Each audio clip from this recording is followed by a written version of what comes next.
So today I have a special guest, and we are going to be talking all about writing and journaling and blogging and some other really unique things that my guest is bringing to you today that have helped her heal after years of domestic violence. So, parts of this episode might be triggering for you. So, if you are worried about that, just keep your finger on the pause button and take a break and come back to us whenever you're ready. Welcome to the Emotional Abuse Recovery Podcast, a podcast specifically designed to help you heal after a toxic or narcissistic relationship.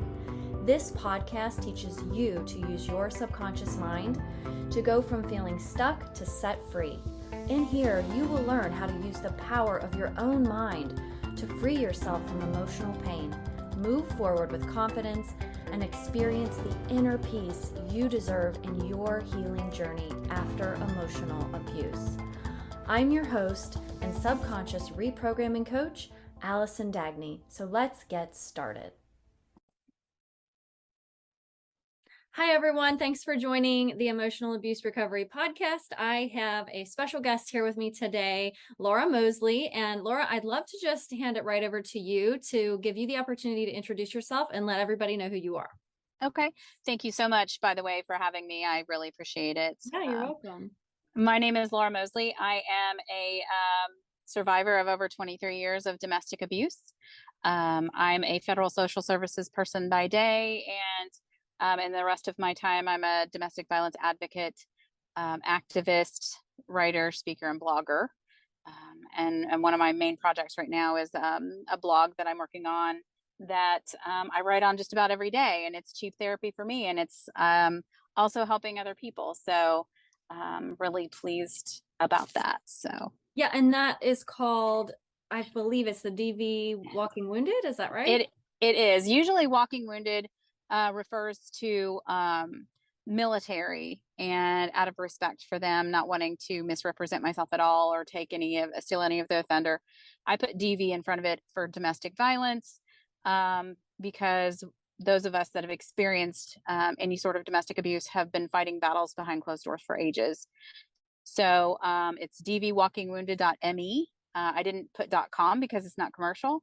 I liked the .me because it happened to me, and I really think that people can go, oh yeah, me too, and kind of resonate and remember that. So right. Well, good. So how long have you been using that platform for your blog? How long has that been going on? I think I started that right after Christmas in 2019. Wow. So almost 3 years, would be 3 years this December, I guess. That's right. Okay. And I started off kind of just wanting to just put things out there into the universe and see if it resonated with people, and it started resonating with people. And at the same time, I made a Facebook inspirational page called the same thing, DV Walking Wounded, and I was putting funny memes and resources and tips and things about narcissists and red flags and things that people might not think about. And I have over 1,000 followers on that as well. Wow. Because it's really resonating with people. They're sharing it, and people are going, oh wow, this is great, and they join. And I try to put all kinds of different things, mental health things, inspirational things that resonate with people that have been through what we've been through as far as domestic abuse, any form of domestic abuse. So you primarily focus on the educational piece and the inspirational piece, those two things, would you say? I do, because I think as somebody that's been through domestic abuse, the resources were kept from me. So if I had known a long time ago what's available out there, what kind of support's out there, I probably wouldn't have been in it as long. But like every other victim of abuse, they think, oh, I'm all by myself. It's just me, and it's not. And so that's kind of what I'm putting out there. I don't want anybody to say, oh, I didn't know. Well, they have the resources available. Yeah. And I'm making it known if they didn't know before. Yeah. And thank you so much for what you're doing, because I know personally, I had a lot of trouble with this too, because, like you, I was in a relationship for 20 years and you were in yours for 23, but I didn't know what I know now. I had no idea I didn't have that educational piece, and I certainly didn't have the inspirational piece either. So it's wonderful, and I applaud you for what you're doing. Thank you. If you wouldn't mind, I would love for you to, if you know, would like to share a little bit about your personal story, Mhm. just so that it helps people understand what they have in common with you, and that they're not alone. So would you mind to share a little bit about your personal story? I don't mind at all. I was in abuse for over 23 years. I'm a single mom of 3 children, now have a grandbaby that's almost 6 months old. Oh, And, I was actually married before the divorce was final for 26 years. Um, Ironically, the court filed it on the 26 years to the day that I was married, so I thought that was a pretty good sign. But, started off, dating my abuser, and we found out, we were pregnant, but he asked me to marry him prior to that. And, just thought I was just in love. He wanted to love bomb me and everything was great. I was perfect, on and on and on. And, so we had our firstborn, who will be 30 in April. wow. And, we thought life was going to be okay. I mean, we struggled. We had to move in with his mother. And, honestly, the abuse with him did not begin really until our oldest was 18 months old. And it was at that point that I said something smart alecky and I got slammed up against the wall. He grabbed my shirt and also grabbed my chest. And, just it just went on from there. But I never, I did it because he was going to leave the house, and he and his brother would tend to disappear for hours upon hours upon hours, not let anybody know where they were. So I was, probably shouldn't have said what I said, but I don't think it warranted that. My soon to be sister in law overheard me crying when he left. And, we talked about it. I felt better. And when he got home, I never did confront him about it because I kind of felt like it was going to be pointless. Never did apologize for it. And then it just went from there. We finally moved out, but I mean, it was usually emotional or verbal abuse, but occasionally it was physical. And it seems like the longer we were married, the more it happened. And not only did I experience physical, emotional, verbal, I mean, I experienced spiritual. He didn't want us going to church after a while. I experienced financial because we were both supposed to be working, and it was, oh, sorry, I'll catch you next time. Can't get my part of the bills kind of thing. Just, that kind of thing. So, Yeah. um, You finally made an escape though. I did. Yeah. It was I think it was my fourth or fifth time. This time I had already kind of started planning to leave. It was just seems like the longer you're together, whether you're married or just in a relationship, it gets worse and worse. And it was, and I didn't have time to kind of save up a little bit of money. He decided to get physical. He shot at me the day prior with his gun, missed me, which is a good thing. I still have that bullet in my wall, by the way. And then he, the next day, got violent, beat me in front of my then 10-year-old child. And the police, I didn't end up calling the police. My oldest did. And he ran from the police. And that was that. I had to go to the court next day and get an emergency protective order. Wow. So I'm so, so sorry that that happened to you and that he did those things. And as you know, that where there is physical abuse present, there is always emotional abuse. So always. you might have an experience with emotional abuse, but not experience physical abuse. But when there's physical abuse present, and like you said, it wasn't just the emotional, there was verbal, there was spiritual, there was financial, there was probably others. I mean, there's so many under that one umbrella, kind Absolutely. of emotional abuse. So I'm so, so sorry that that happened to you. And I want you to know that, one, that you're not alone. And I think that's important. And everybody else listening too, if they've experienced that, I mean, that's horrific and traumatic. But it sounds like, talking to you, that you have turned this terrible situation into something much better, and you're able to use this to now help other people, which I love, because, I love this, the triumph stories of, taking something and it doesn't ruin you. It doesn't drag you down, and that you're able to use that to help other people. So can you talk to me a little bit about how the healing has been going, the things that you've been doing, from the time that you escaped to kind of learning how you need to put yourself first and get out there and start helping yourself? Because obviously, you can't help others until you help yourself first. So how did that all work out for you?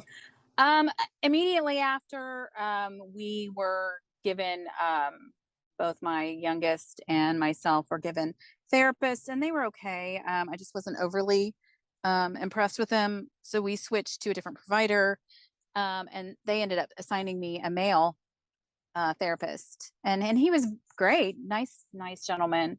And I, told him, I told them my preference was a woman, because of what I've been through. And they were like, yeah, well, we don't have one available. And he's great. And he was, and nothing against him. He can't help it. But when we finally got to the point where he says, you're going to have to talk to me about what he did to you, I wasn't comfortable doing that. And I told him it wasn't his fault, but that he was a man. I could not, I wasn't going to go there, with him. And, I live in a very rural, small town. So, you have to at least go an hour one way to get a therapist. And they were wanting me to go 2 and 3 times a week. And that just wasn't possible. And this was before I had any knowledge of the phone therapy, which I'm going to investigate soon, I think. But, he just told me to keep telling my story and keep getting it out there, because once I had gone through this, it was probably 2 months later, and the prosecutor, since he beat me in front of a minor child, the state was going after him, which I was kind of glad. Although I'll tell you how that turned out in a minute. And they said, oh, well, we need you to do the speaking engagement. We have some other victims that we're assisting gonna speak. And I'm like, yeah, I don't really feel comfortable. They were kind of like, yeah, well, it's not a suggestion. Really? Yeah. Which I don't think it's good to force somebody to do that. But I will say I did it, and I dreaded it all the way up to doing it. And once I did, I felt like free. Like I let it out into the universe, although I had to be a little vague on what the current situation was. But I mean, I was talking to high school boys and girls, and they had them separated into groups. Boys, I think we only got through 9th and 10th boys, before a parent said, no, we can't do that.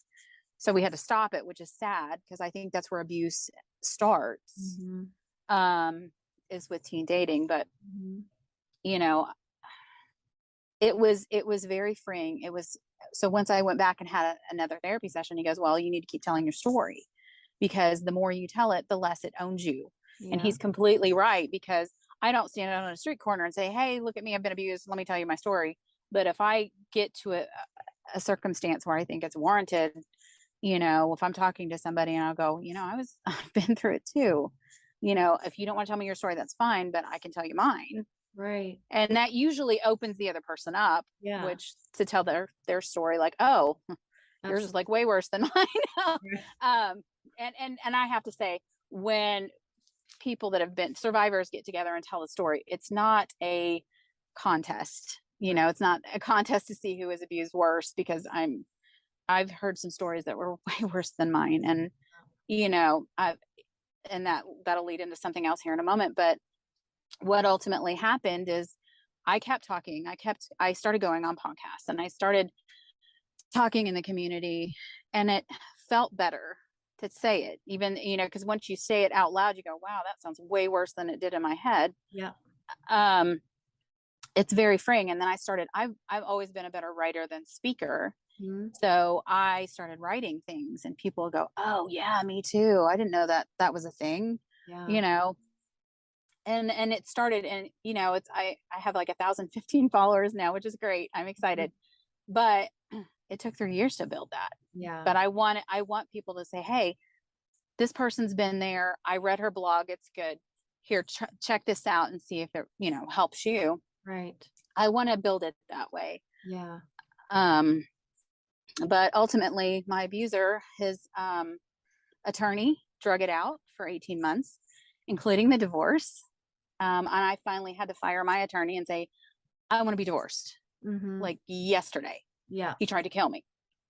So I said it myself, and they said it 26 years from the day that we got married.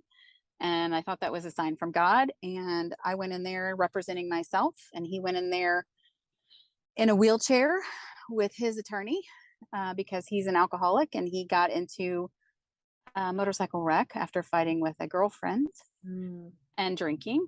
And I told the judge, oh, we've been married long enough. You know, we're not going to reconcile. I don't care what his side says. Right. I don't want to be married anymore. I already had to tell the other judge that I feared for the lives of my children and myself. Right. And I don't want to do this anymore. And the judge heard me and was very sympathetic, which is good. Yeah. Because that doesn't always happen. Right. Unfortunately. But, so meanwhile, I know while I was going through my thing, they were talking about pushing through legislation because another lady in my community, and I had met her before, and her name was also Laura, she died at the hand of her abuser because the judge could not really find anything to hold him. He was released and he went and killed her. Yeah. So I started looking that up again, and that never went through. And I really... Yes, it really made me mad. So I decided to revive it. And that's currently another thing that I'm working on right now. Right. It's called Laura's Law. And I don't want people to think it's because of me. No, it's not. Yeah. It is the other Laura that unfortunately did not get as lucky as I did. Yeah.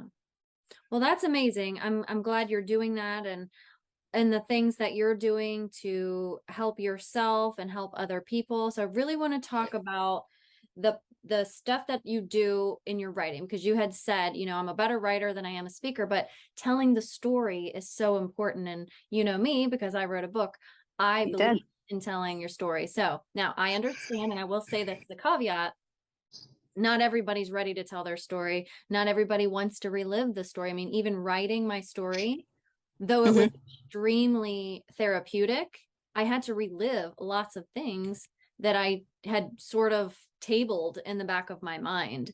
So talk to me a little bit about that, about how that was therapeutic for you. And as you started writing and getting deeper into some of these topics, how that helped you.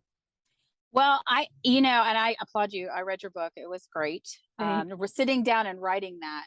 Like you said, you have to relive all that. I don't know if I can relive all that all at once. But I relive it a little bit at a time, because my blog is it talks about resources. It talks about things that are happening in the news. Like, Gabby Petito was one thing that I wrote about recently, because it's been a year already. And, but I talk about things that affect me on this side of surviving abuse. I'm still triggered.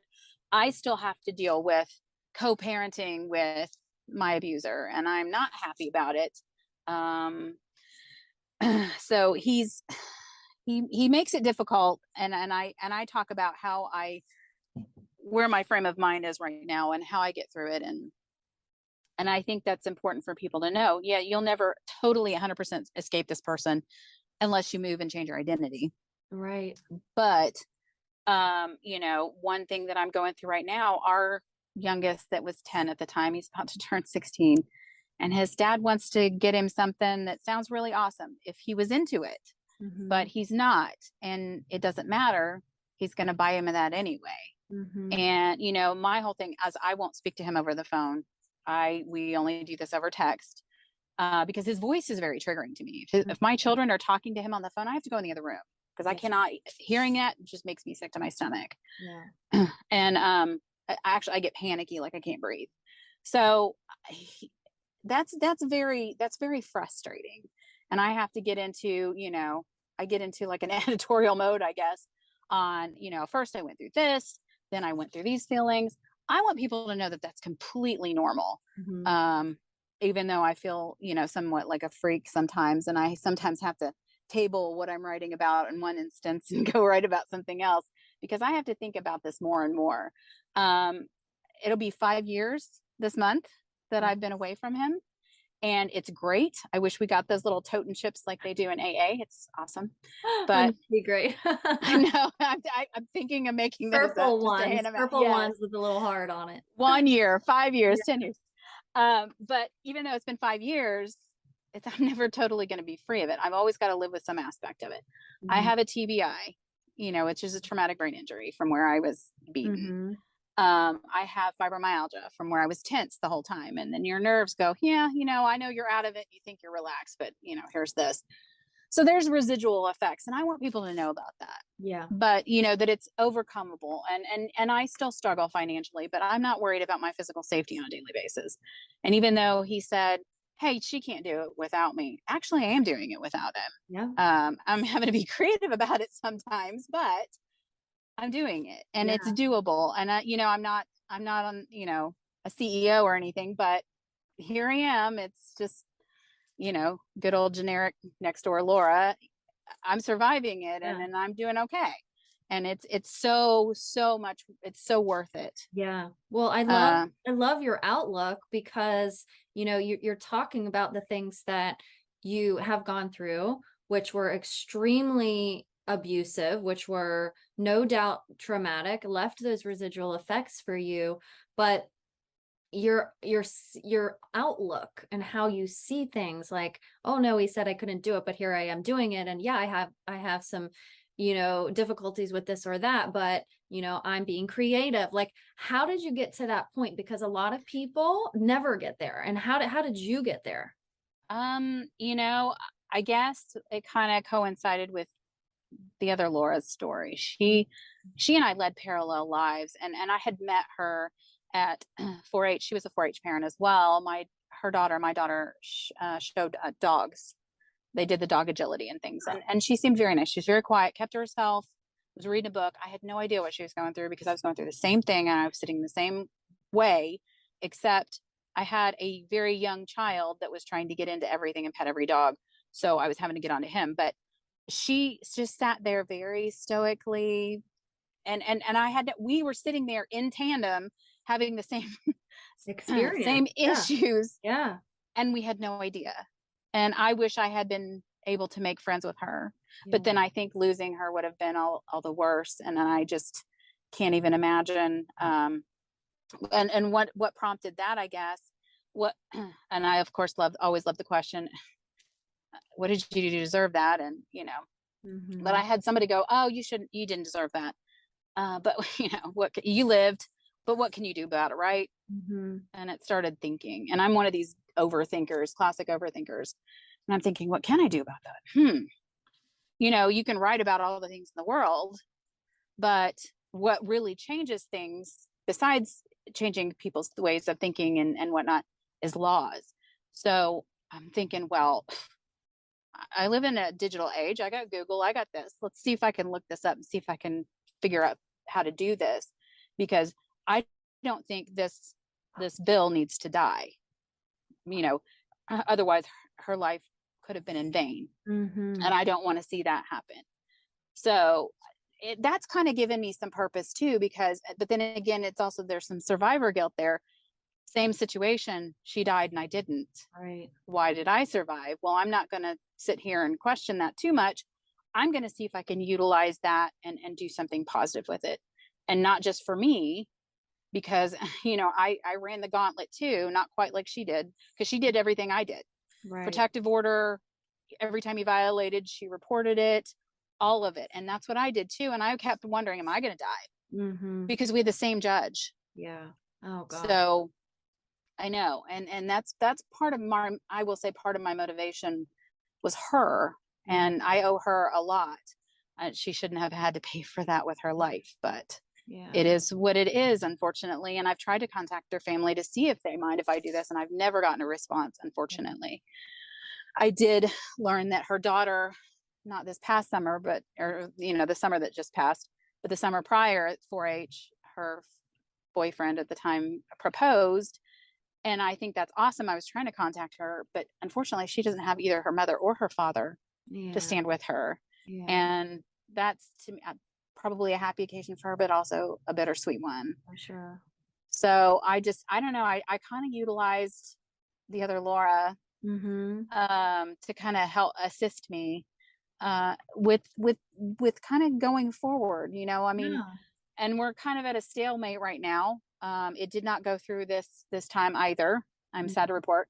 They said it did go to a summer study, but I never could get any more information about that to see if there was something I could help with, or Mhm. so And I'm still trying to find out. what state is this? Indiana. Indiana. Okay. And the reason I was asking was because, if at the end we'll leave some information on the show notes in case there are things that other people can do to write into the legislatures to kind of help with that. Because I think, there's strength in numbers. And the thing that I love about what you said was that you really empowered yourself. And you had a springboard based on this horrible circumstance that you felt called to, but you were able to think. And like you said, you're a classic overthinker, but you used the thing that you know that you are capable of using, your brain, right? You can take your brain and say, well, what can I do? What am I capable of doing? I can cry and I can lay in bed and I can be depressed over this and sad, or I can take some action. And Right. that's what you've done. You've taken this blog, you've got a Facebook page, you're giving people information, you are trying to push through legislation to make changes, because the reality is we cannot control what other people do. We cannot make people not be abusers. We can't make these narcissists and toxic people all of a sudden be wonderful people again, right? We can't control that, but we do have options. We have influence, and we can take our and information that we have and Mm-hmm. our motivation and our purpose and our passion and turn it into something good, because that's the only way that things can actually change to help people one person at a time. Absolutely. And I had a heart episode years ago, and I really to this day think it was driven by him, all the anxiety and panic that I went through on a regular basis. But I finally had the heart doctor go, you know what? You can't worry about stuff. It's going to kill you. You Mm-hmm. can't do this. You can't do that. And I'm like, that's a lot of lists of can'ts. But you have to kind of resolve things in your own mind, is what my dad always says. And I had to resolve that I can only control things with my two hands. I'm the only one that I can, I'm the only one that I can count on. Yeah. And that's the case. And that's what people need to understand, especially if they're surviving abuse, because for so long we were told you're dumb, you're not capable, you're, less than, and that's not true. Right. They are trying to squash our light.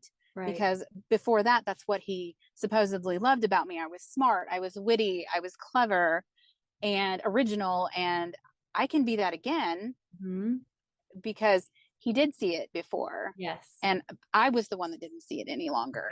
Yeah. And that, when they think, oh, wow, they're just too fabulous, I'm going to squash this. That's exactly what they set out to do.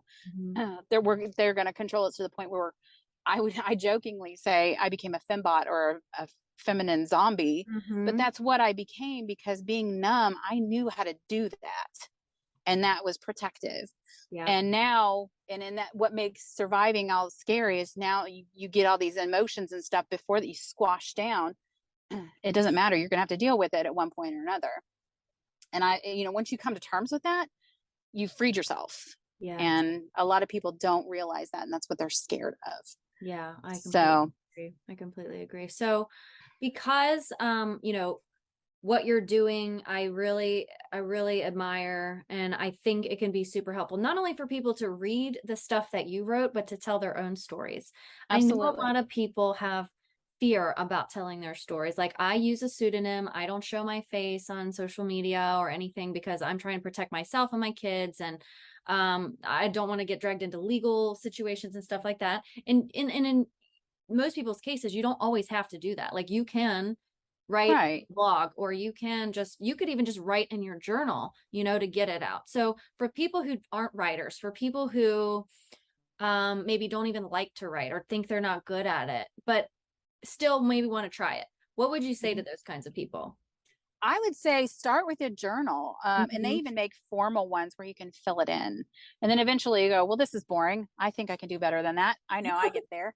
Do it, write it. If you're not a writer, speak it. I mean, there's recording apps for your smartphone. You can record yourself and go, wow, I really sound like that. That's usually the first thing that I say to myself, but you can speak it. There are so many awesome motivational speakers in the world.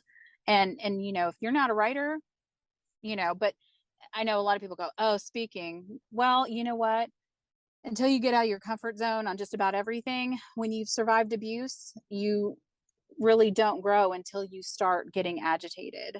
Yeah. So, the fact that, and that was one of the things I choose blogging. I thought about podcasting, but I choose blogging because I've always been a writer. Mm-hmm. And I've written for like an art magazine or an art newspaper that we had here where I live. And I did that for a while and it was fun.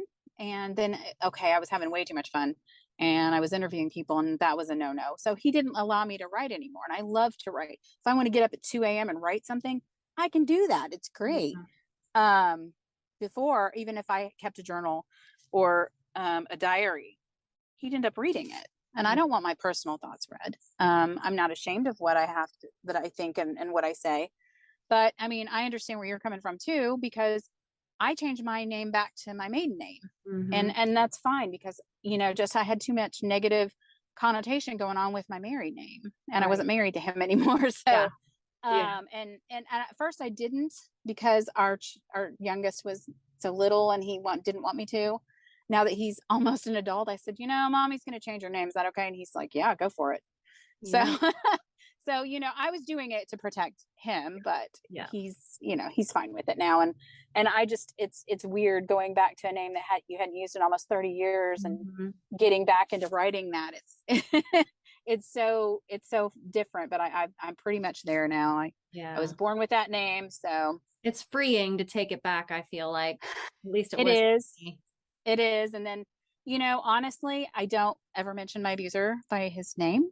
I don't mention my kids' names. I mean, I'm protecting him too. Yeah. And that's what's key. But, if he ever read it, would I be ashamed of what I've written? No. We've lived it. Right. But if he's going to deny it, that's on him. But if he tried to sue me, I've protected myself. There is no way. Right. Because I didn't mention him. That's right.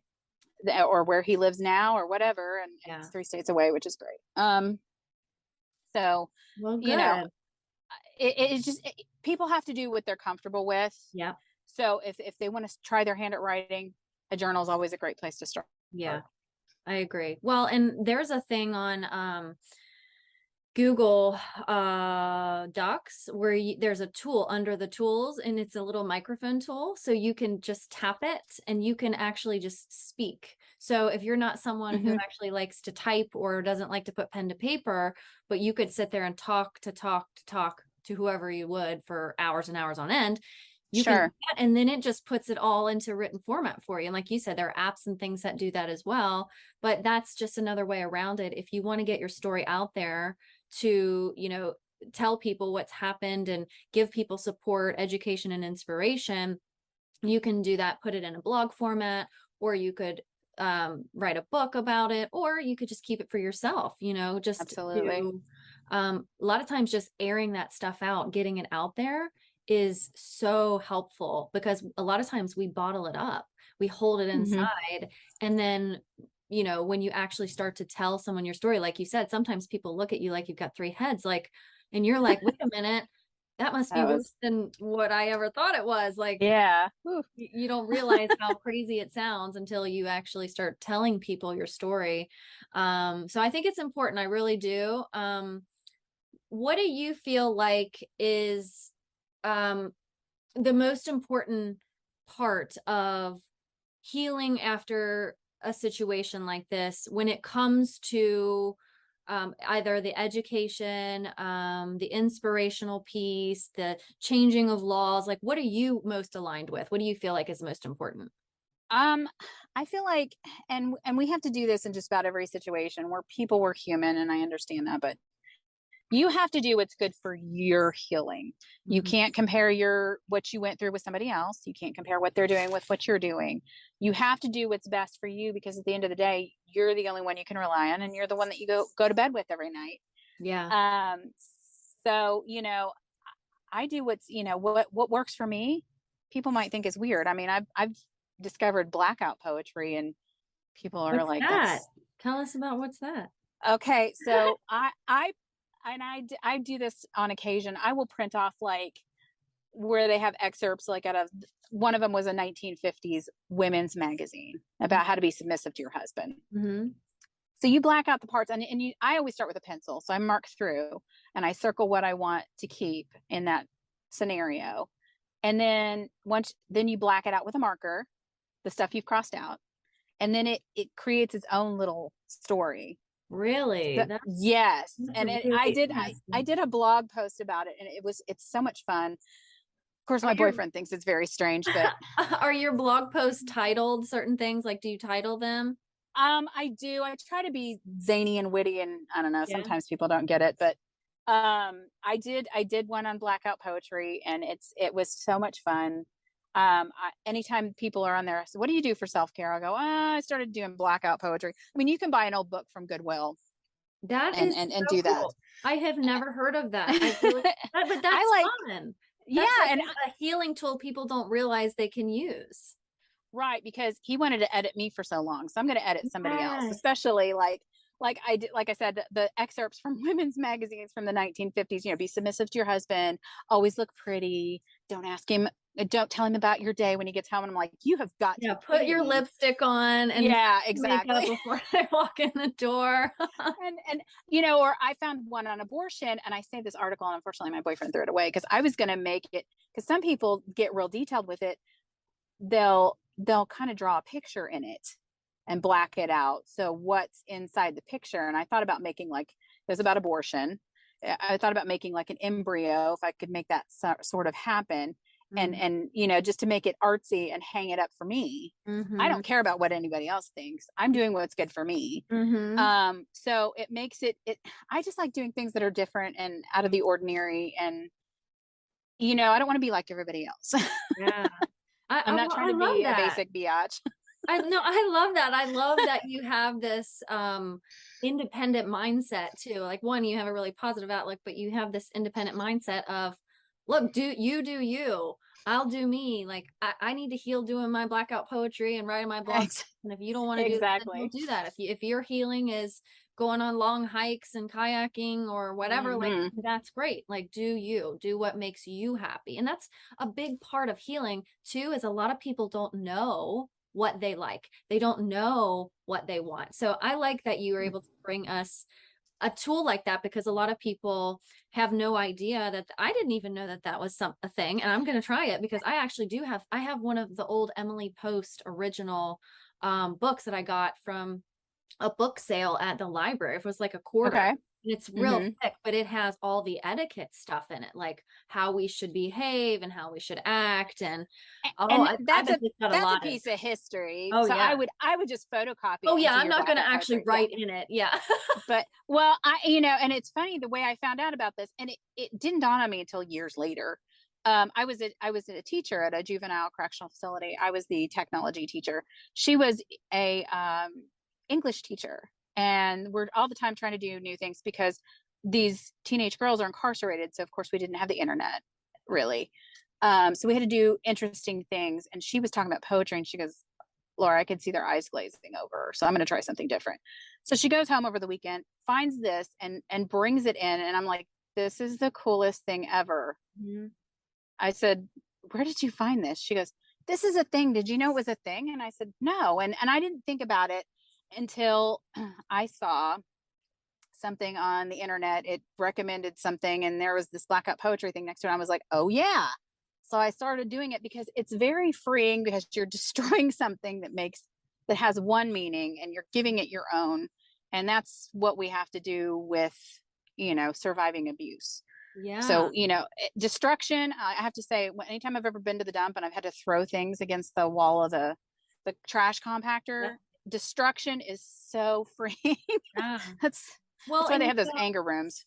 I had a podcast episode with the trauma bond expert, Eve Bradley, and she talks about how people have different learning styles as far as how they disconnect and like release their emotions. And one of those things was like actually like breaking sticks, you know, like to break the bond, smashing things like it's over or whatever. Like it really does create some sort of connection in your brain with you process your emotions. So I think you're spot on with that. And, you know, especially even like this blackout poetry, people learn in different ways, you know, so it might not be helpful for me just to read poetry, right, to heal, even though it might be a beautiful piece of poetry. But now to take something that has a lot of judgments to it, has a lot of things that don't resonate with me whatsoever, and be able to kind of Right. process out, figure it out, and create a whole new thing out of it, that's really freeing.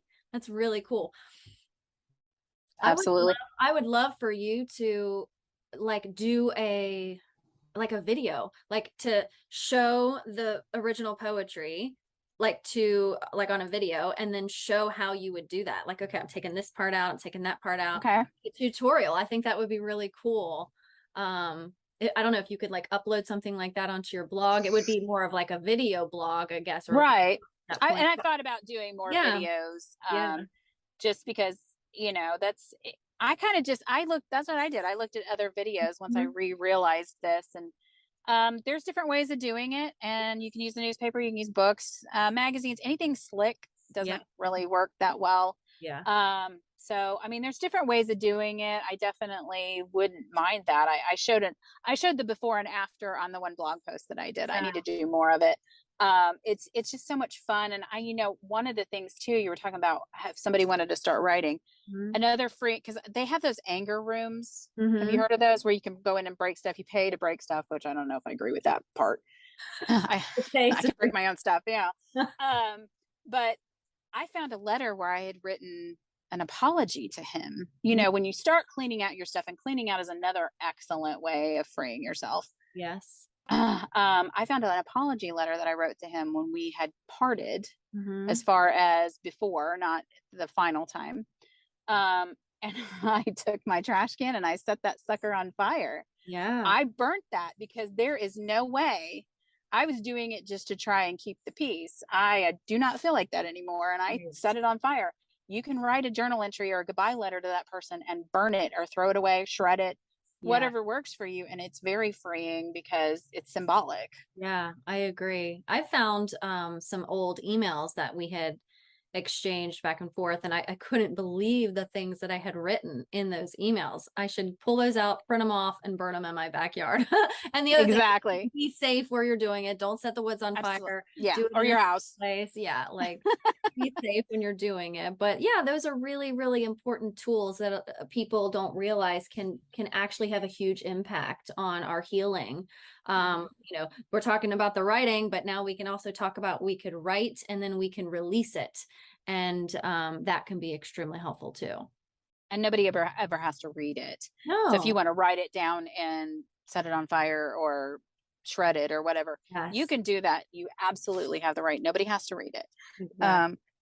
Where I found it was helpful though, is once I wrote things down and I put it away for a while, and then I brought it out and go, yeah, it's pertinent. Yeah. That's when I started adding them to my blog. Now I think I'm to the part in my healing where I don't sound like a hateful person. I'm not a man hater. I'm constantly reflective of what I do and think. And, you know, so if I'm mad, I allow myself to be mad. And then when I'm not mad anymore, I kind of reflect on it. Right. So that definitely helps too. You have to learn how to do that as a survivor. Yeah, that's a healthy processing style. You know, we need to really make sure that we feel our emotions and don't just allow them to overcome us, and then we bury them, and then they end up revealing themselves later as we get triggered or as something happens, and then it's not controlled at that point, you know. So I really do appreciate that. I think that's a really important piece to be healthy as far as, you know, after surviving this kind of thing. So what do you think?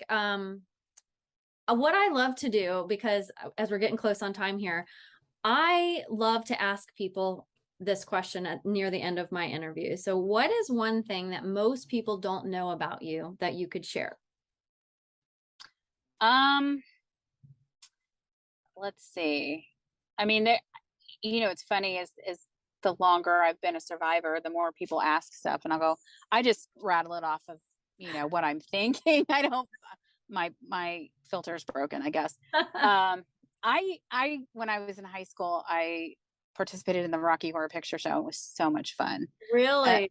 Yeah, it's funny because people go, "Oh wow, you look really vanilla." Well, clearly you don't know me. I might, but That's I'm my own person. So, things that people used to think were taboo and weird, I guess I just don't. I'm not going to judge anybody. The only person that can judge me is God. That's right. And, I don't, I guess I don't judge other people. So other people are still very concerned about what everybody thinks. Mm-hmm. I don't really, that doesn't really concern me anymore. Mm-hmm. Yeah. It's funny how that happens after you get out of a situation like you and I have been in, because it's like, there's so many more important things for us to worry about. It's like, I really don't have time to worry about what everyone else thinks about me anymore. I just don't. Yeah. And that's what I told my mom. I had a talk with her. I saw her at Easter, and that was the last time I saw her before she passed away. And she, I said, I almost died. So I don't, I'm sorry if you don't like my tattoos on my wrist, but I mean, and my tattoos are, a butterfly with a semicolon, because I thought about suicide at one point. And then I have another one that, has a hashtag me too on it, because I've been there, and I'm a walking billboard, I guess, but it doesn't bother me anymore, Yeah. And, when we have these things that leave these lasting impressions or these lasting wounds or traumas, it's like your outlook changes, your perspective changes, and we're not the same people that we used to be. But what we're doing now, and what I want to inspire other people to do, is one, to get the healing, use the tools and resources that are out there. I mean, you've got things that you offer. I've got things that I offer. There are so many people out there with free resources and free tools to help. We have to take that action for ourselves. And then absolutely. Yeah. And then we can inspire other people. We can then come out here and tell our stories, like you said, do the things that have helped us, give suggestions to other people, and then hopefully one person at a time, create that ripple effect. And then everybody starts to experience what it feels like to heal from this. Exactly. And I will add to that. Everything I do on my blog is self-funded, and I'm a single mom, and I'm the only one earning. So that's saying a lot. But you and I and all these other advocates, we're all on the same team. We want to see people live. We want to see people thrive. Nobody gets the right to choose anyone else. Bullying is never a good thing. They don't get to have dominion over another person. Yeah. And that's my goal is, would I love to make some money off of this? Absolutely. Yeah. I have kids to feed and stuff like that, but I do it. It's healing. It's still cheaper than paying a therapist, I guess, but Well, I just want to thank you so much for being here, for your time, and for sharing all of your information with us and the tools and tips that you've brought. How can people get in touch with you and find you? I am my inspirational page on Facebook is the DV Walking Wounded. DV is in domestic violence. Okay. And I also am on my blog is dvwalkingwounded.me.